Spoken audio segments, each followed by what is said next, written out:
He shall receive power. September 17th, Daily Devotional by Ellen G. White.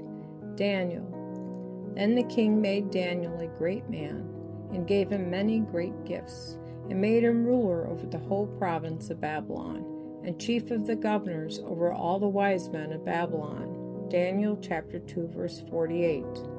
A confession of Christ means something more than bearing testimony in social meeting. Daniel is an example to believers as to what it means to confess Christ. He held the responsible position of prime minister in the kingdom of Babylon, and there were those who were envious of Daniel among the great men of the court, and they wanted to find something against him that they might bring an accusation against him to the king.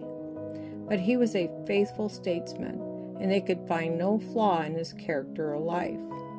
Then said these men, We shall not find any occasion against this Daniel, except we find it against him concerning the law of his God.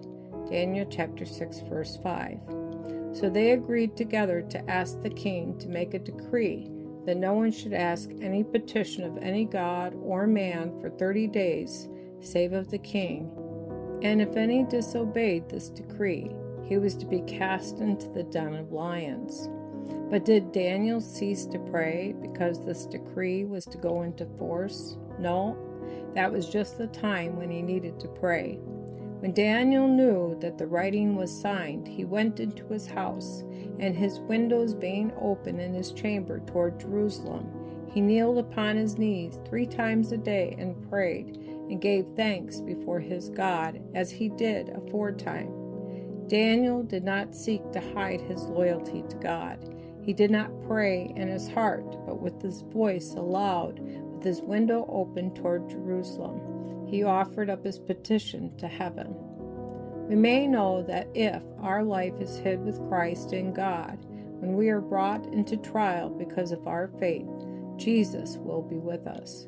When we are brought before rulers and dignitaries to answer for our faith, the Spirit of the Lord will illuminate our understanding, and we shall be able to bear testimony to the glory of God.